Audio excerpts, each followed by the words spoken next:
What is good, everyone? This is your host, Deanna Radulescu with Label Free. To live your best life, you must live label free.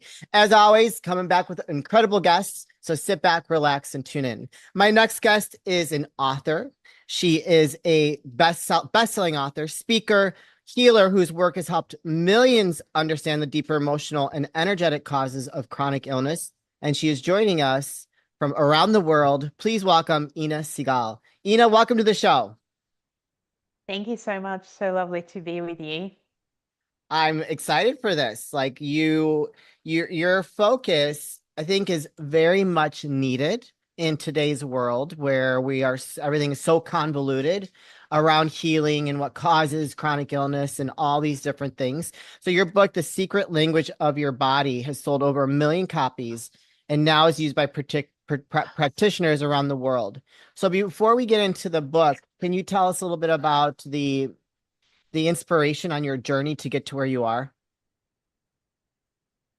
I think, like with many people, when we get onto this journey, it's because we were struggling, with health. And I had a variety of health issues from psoriasis all over my skin, anxiety, digestive issues, and I got to a point where around the age of 14 and a half, 15, my back started hurting, like especially my lower back. And for several years, it just deteriorated. I went to see a lot of different people, practitioners for it, chiropractors, and I feel like the moment of real transformation came after seeing a chiropractor for quite a few years.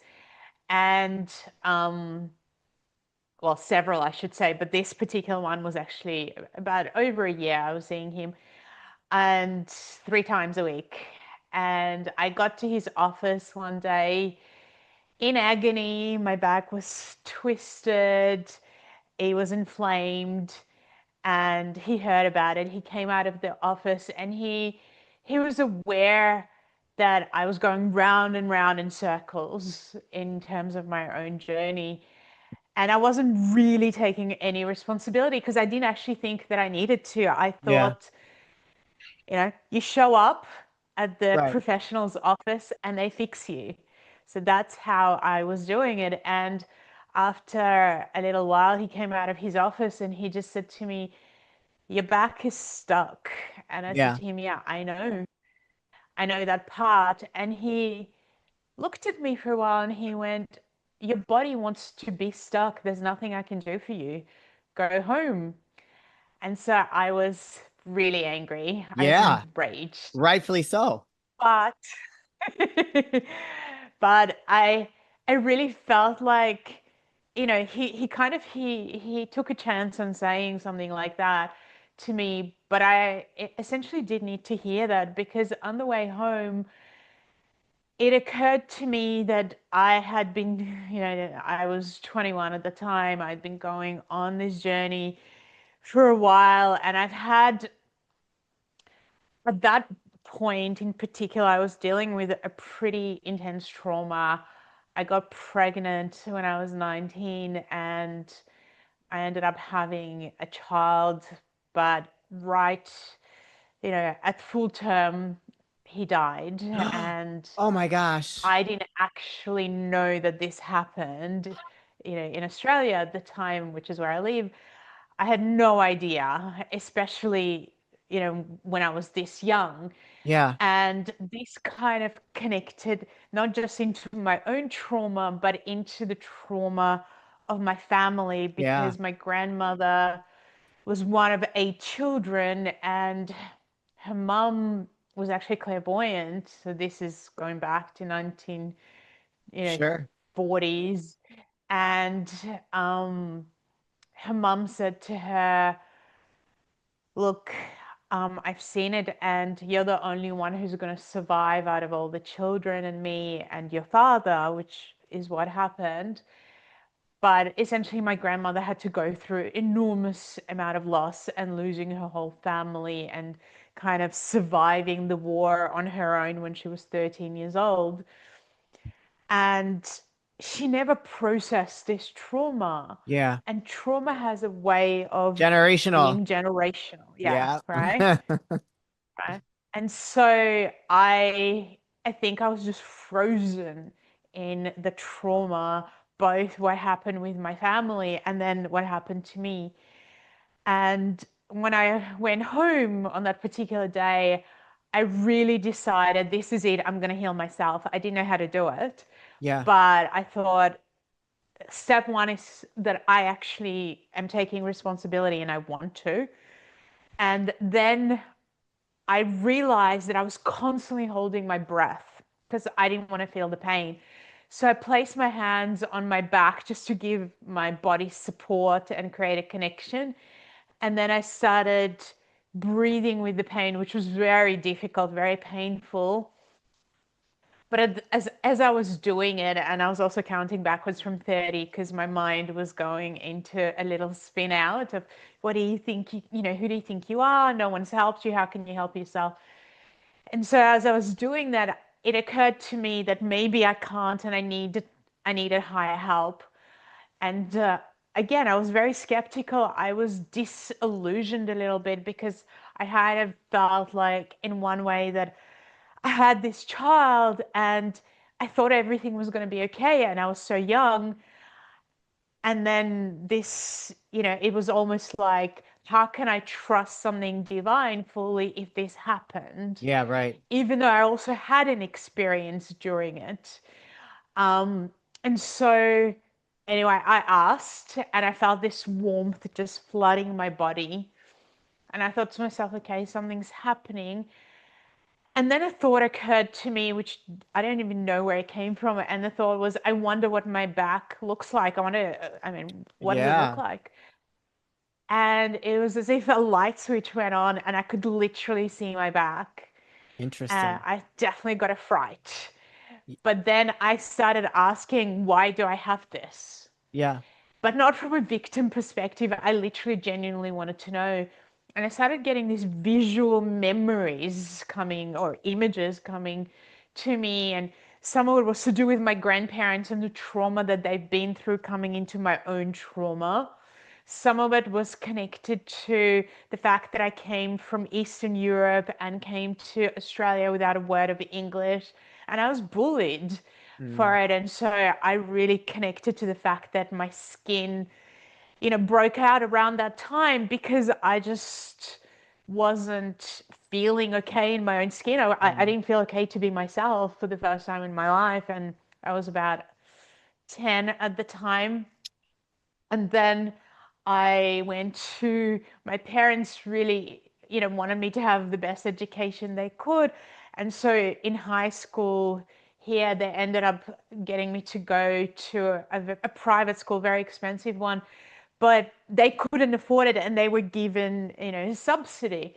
Yeah. And this particular school had people from kind of, again, from Eastern Europe, and then people who were born here or from South Africa or from England who were um, super rich.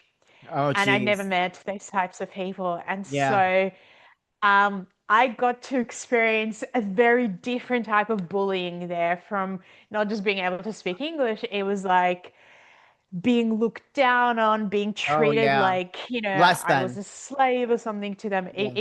Yeah. And from that point, my back started deteriorating because I just didn't know how to handle it. I didn't feel supported. My parents just couldn't understand it because they hadn't really experienced something like that.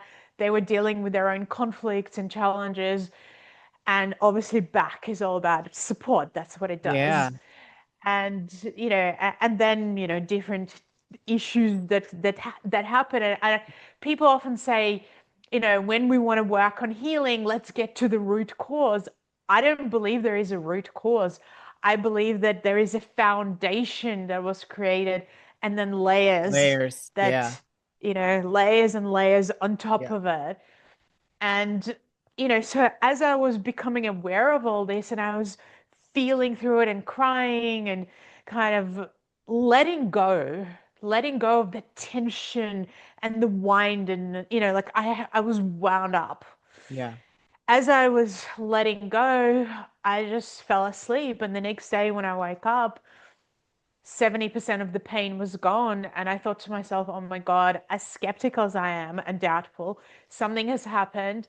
And I just want to explore and I want to understand more. And I started connecting and learning about this and tuning into in the way that I could into my own body. And by the end of it was 2 or 3 weeks, my skin was just completely clear, never came back. My digestive system improved a lot because I would eat something and blow up. I my back my back pain Wow. disappeared, and never came back. And my anxiety went completely down. And I just went, okay, if I can help myself, what is possible? And then I realized that I could also see into other people's bodies all of a sudden Oh, and, wow. and help them. And so then I started doing a lot of courses and learning. But my challenge with doing courses with other people was that I could see into the body and they couldn't. And so I could see what they were And can saying. you give us an example what that means? Like what could you see in their bodies? Yeah, I'll give you the example of one of my first experiences. Okay. I when I didn't know that I could even do it. So I was sitting there and I had been studying to be a professional writer, journalist. Okay. I wanted to write books, I wanted to write articles and so on. So I was sitting at my computer typing, and I had a friend who was actually not my friend, but my partner's friend over, and she was a great writer, and I was trying to get her to give me feedback on what I had done. And so we're both sitting there and we're chatting, and then I turned around at one point and I was looking at her, and then I saw this cartoon looking liver above her head, What was and I it? started a cartoon looking liver. Oh, So okay. I just kept opening and closing my eyes and going, oh my God, what's going on Yeah. here? I'm going crazy. And she said, do you have something in your eye? Because I was literally Yeah, doing right. this Blinking. and blinking, and I said to her, no, but can I ask you a really strange question? And she said, yes, of course. And I said, do you have liver problems? And she said, yes, I've had them my whole life. Oh, And wow. what was really interesting was that as she acknowledged this, the picture changed and the image, changed to I saw a man, an older man, and I knew it was her grandfather. I just had a knowing. And I said, did your grandfather have the same issue? And she said, yes. And then I saw that her grandfather had, during the war had been in a concentration camp. And so I Oh, asked her, and she said, yes, he was.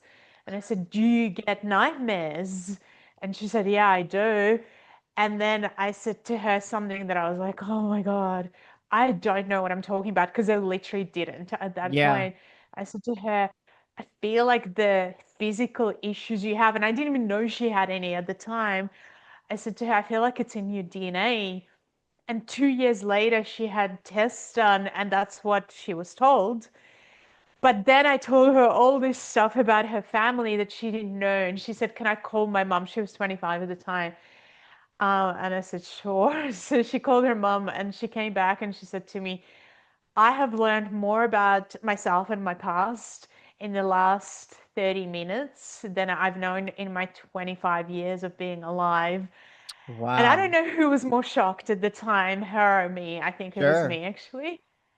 Um, and so I realized that You I have like had a awakened. clairvoyance almost, right? Was that what you consider Yeah, it? in some ways. In some ways.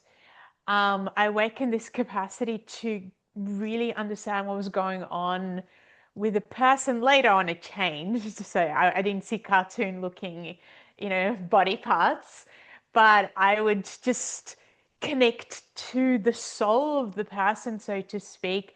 And then I would be guided, to focus, so it's kind of like I would scan their body when I was working with them. And I would see like a circle or, the body part would kind of Yeah. come out and go, start here, look at this, focus on what's going on in this And so area. that's more like intuitive now, not clairvoyant. Yeah. It is more intuitive, I feel. I don't feel that my great grandmother could see the future. Yeah. That's not really my gift or interest in so much, but I'm more interested in putting all the pieces of the puzzle together so that the person can understand how their life story, their ancestry, what happened to them, created the challenges that they're dealing with in their life, Do you you know, still on have whatever this gift? level. Do you still have this gift now?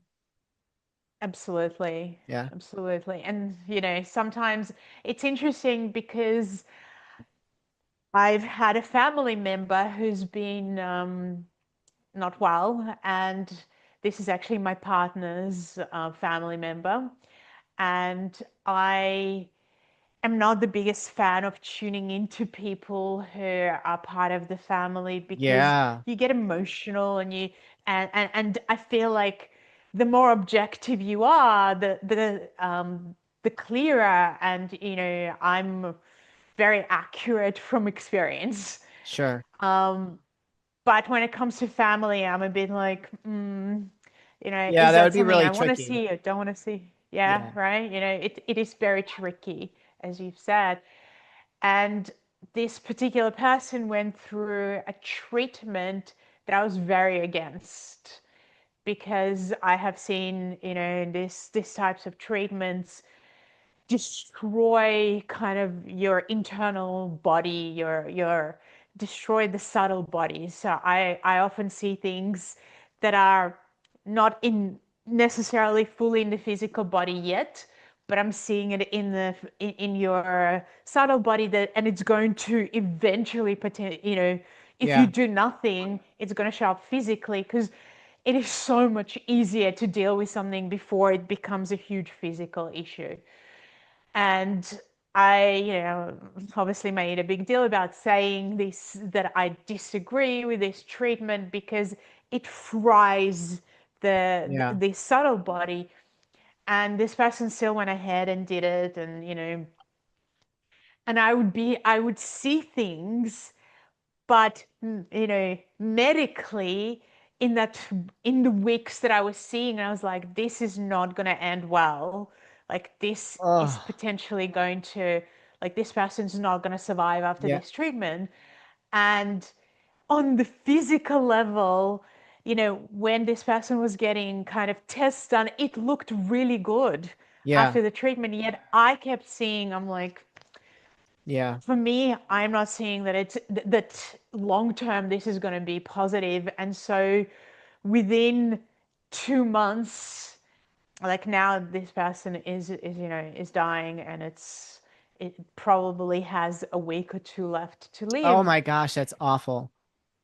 That's which is awful. very hard, Yeah. to kind of see. But what was very interesting to me was that all the medical tests were showing up that he was fine, but I kept seeing, what I was seeing was completely the opposite. Yeah. I'm not a fan of conventional medicine. I don't really subscribe to that. So I'm one that's gonna look for like a different route, a more homeopathic natural route before I'm forced to go like something that's ultimately gonna kill you. Like, I don't know. Well, that's very sad. I'm sorry to hear that about your family member. That's awful. I'm sending my prayers and love and all that stuff. So, can you only see things in person, or can you see? So, like, if you're looking at me, can you see something about me? If I focus. So I realized early on that I was this sponge, and that I would walk down the street Sure. and be bombarded by Yeah. people's issues. So I ended Li- up learning how to switch off like an unless empath. I wanted to. Yeah, like an empath. Yeah. Because I Yeah. can pick up feelings very easily. And it's like I haven't learned that gift that thing yet because I gotta stay away from people when they got like I just can't have that bad energy around me because it's like Well, I had to learn how to, you know, wake up, connect to Yeah, to divine, protect myself, strengthen my sure. auric field, learn how to yeah, not be constantly bombarded, but only if I decide that that's what I Yeah. want. So if I decide, that I want to work with the person and we have time and I want to explore, then absolutely I start to see it. But unless, there's a kind of a switch where I go, okay, I'm going to do this now, I don't really see anything Well, that's from good. people. So, That's good. But yeah. I mean, my question was mainly just to see, like, do you work with people virtually if they want to?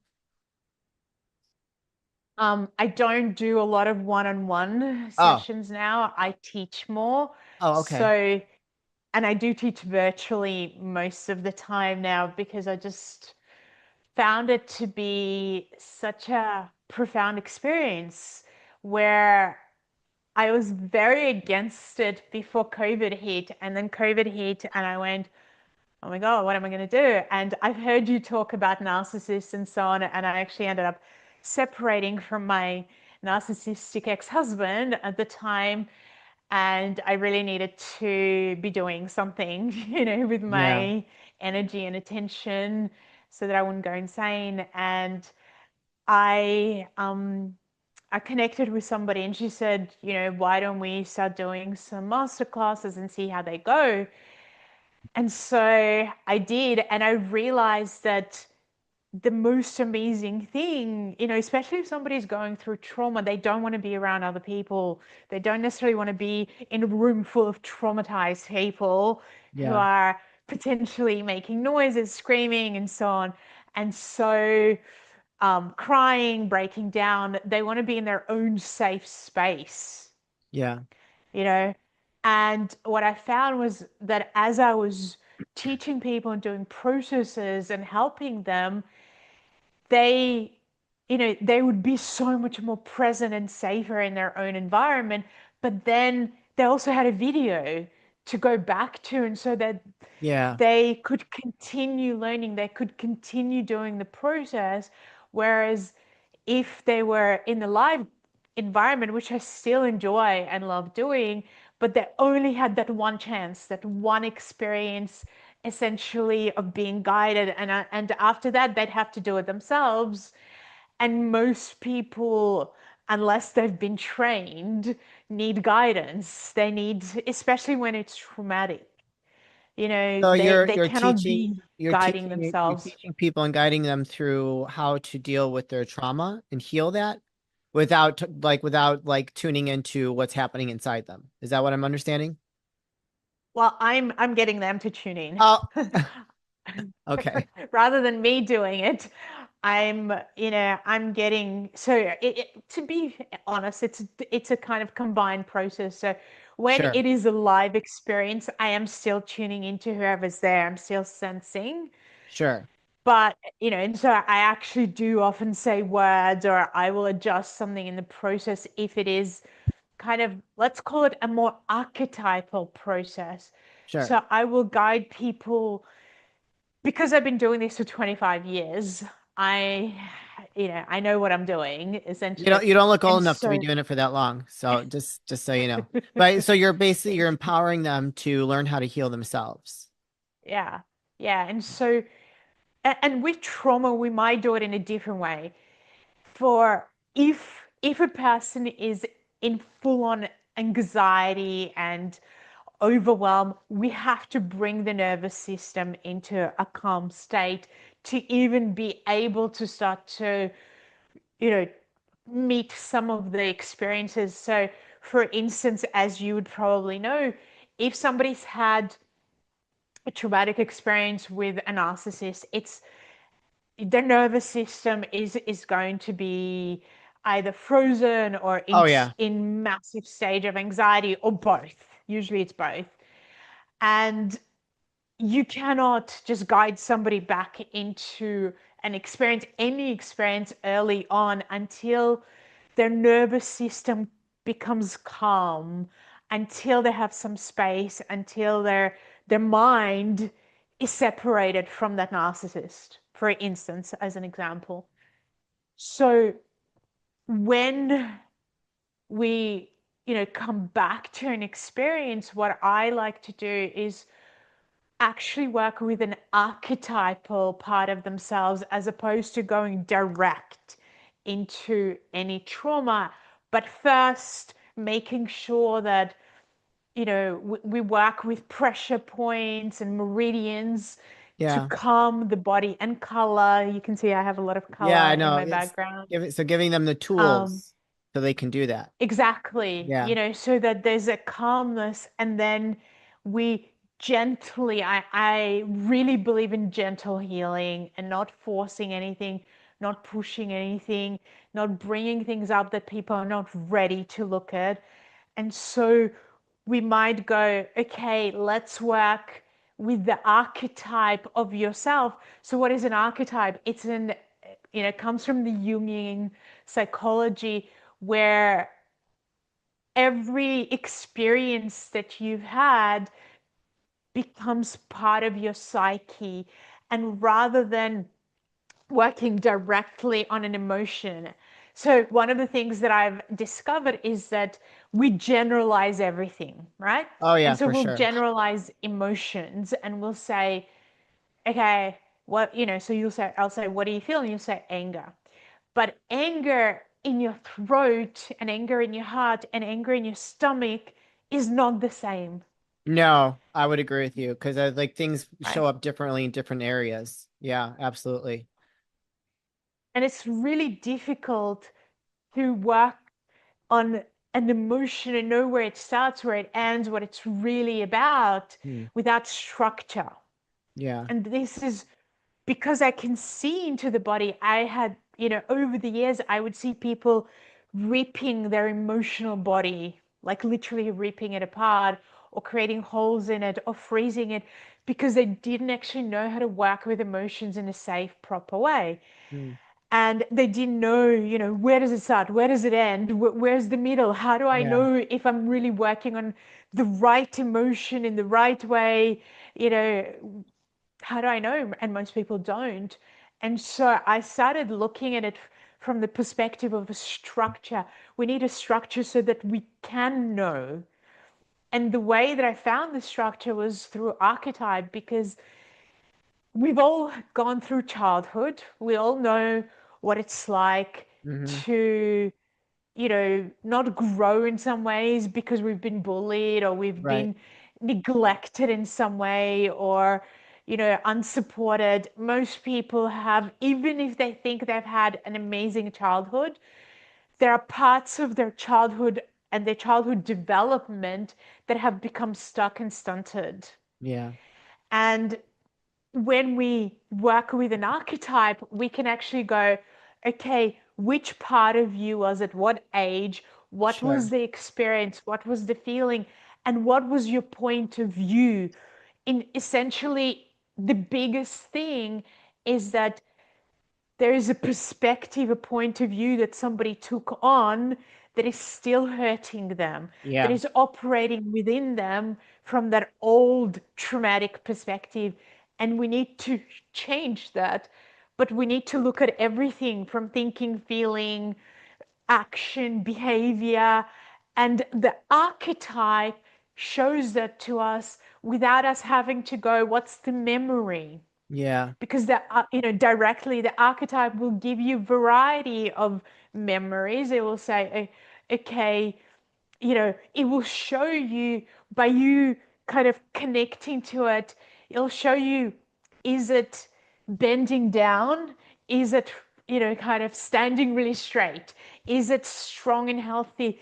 Is it unhealthy? What's it doing? So when we start to see it or feel it from the perspective of a structure, this is a structure of myself, we get to have so many insights. It's the same, Sure. with the archetype of a victim. We're all familiar what victim feels like within us. Sure. And what I've done is I've tuned into thousands and thousands of people and myself and have gone, where are these archetypes?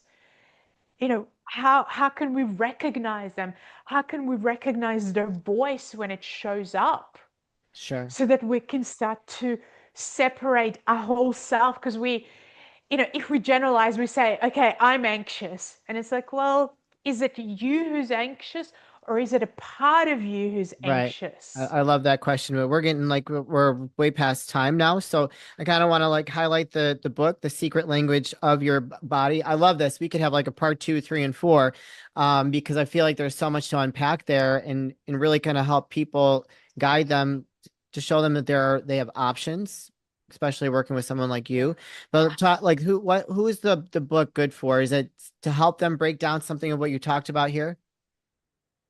Absolutely. So the book is there to give you, firstly, an understanding of what is held in all the different parts of your body. Sure. What are the thought patterns? What are the feelings? What are the actions, behaviors, and how you can start to change them? I put in a lot of processes that people can do themselves on Good. various different parts of the body. There's a section on diseases, there's a section on color and understanding how to work with color.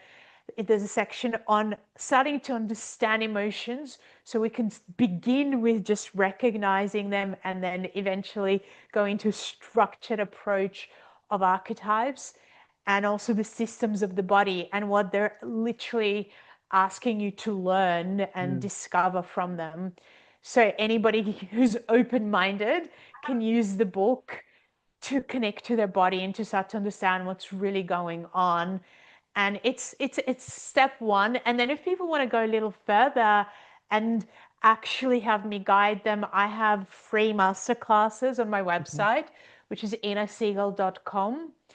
And if you go to the masterclass page and just go to the secret, you can start to connect all the pieces because I talk about it and I also guide you through the process so you don't have to be looking at the book, but you can Yeah. start to connect to your own body and see what's really going on. And then if you want to go deeper, you can come to my workshops and work through all the different issues and challenges step by step. I love it. Well, you answered my next question. So you guys, I'm gonna put her link, innasegal.com on in the show notes, and it'll be here on the screen if you're watching. So if you connected with Ina and you want to learn a little bit more, you're dealing with something that you think she can help you with, go purchase her book, sign up for the masterclass, and then see where that takes you. Because we all want, I think if you're here, you know you want to be better, and we want you to be better. So we're giving you the tools and the gifts that you need to make that happen for yourself. This is the part of the show where I like to ask for last words of wisdom or advice. What would you like to leave with us today?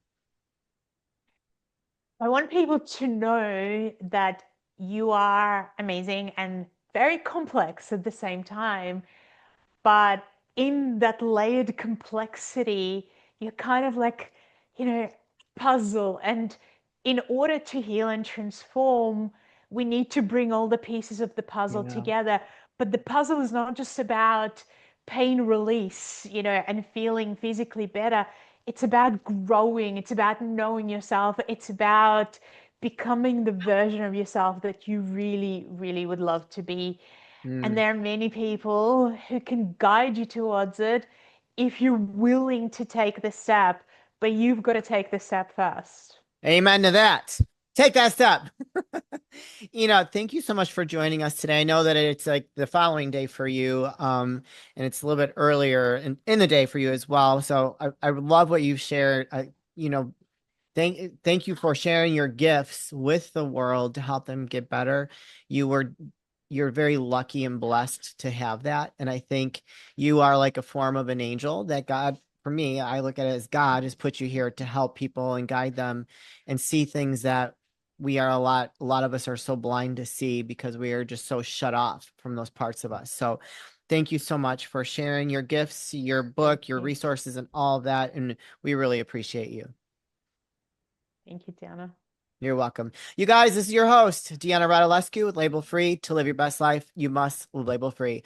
As always, don't forget to subscribe, follow, rate, review, comment, share, all those good things. And I'll be back soon with more dynamic guests.